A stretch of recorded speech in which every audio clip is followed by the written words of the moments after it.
Hello, I am Amy Comer Elliot, and I am the Vice President of and an attorney for Abstract and Title.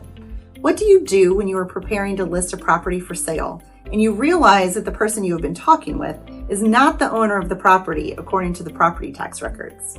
We have seen a dramatic change since 2008 in how families proceed in selling the property of a family member who has passed away. It has become extremely common for the heirs to contact the realtor to list the property for sale without having previously consulted with an estate attorney. How do you know that the person you are talking with has the legal authority to sign the listing contract? It is very possible that there are multiple heirs who have inherited a percentage share of the property, and you will need to ask a few questions and do a little bit of investigative work to determine whether the person or people asking you to list the property have the authority to do so, and if there are multiple people who must sign the listing contract for the listing contract to be legally binding. The information I am providing in this short video is general in nature and provides a basic and general scope of the most common situations we see at Abstract and Title.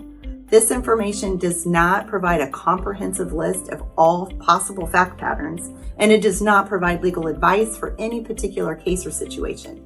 Abstract and Title recommends that the family of the deceased property owner consult with an estate attorney for proper legal advice. If the tax records reflect ownership in the name of the deceased property owner, as well as one or more other people, and the deed vesting title of the property includes words such as husband and wife, a married couple, tenancy by the entireties, or joint tenants with rights of survivorship, then in most cases, the surviving owners will have the authority to sell the property.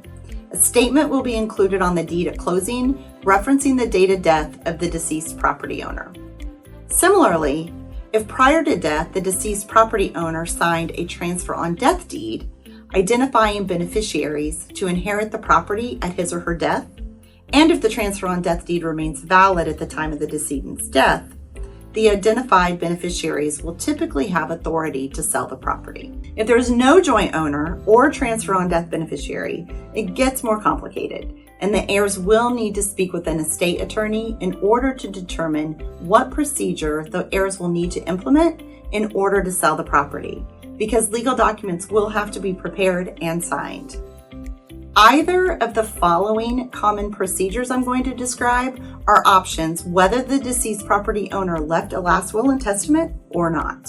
You may have represented clients in the past in which a small estate affidavit was used to transfer title to the heirs. Due to recent changes in Indiana law, small estate affidavits are no longer an option for the transfer and sale of real estate.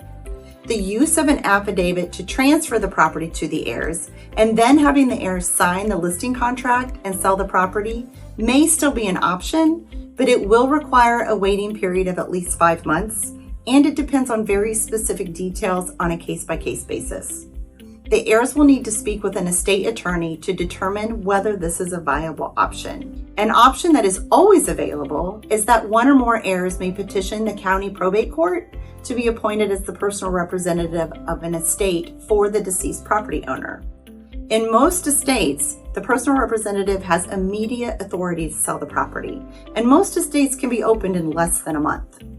I will add that the fees associated with an estate administration are usually more reasonable than most people realize. It may be that the deceased property owner created a living trust during his or her lifetime. If the tax records reflect that a trust exists, you will need evidence of who the trustee is. It is the trustee, or possibly the successor trustee, who has authority to sell the property, owned by a trust.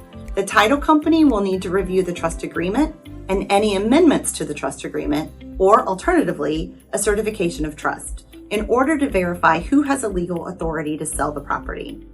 It is recommended that the trustee contact and work with a trust attorney to guide them through their legal responsibilities as trustee.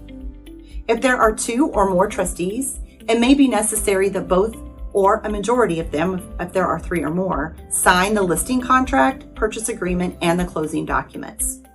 If the signatures of both trustees or a majority of trustees is required and not all of them sign these documents, you may not have a legally binding listing contract and purchase agreement.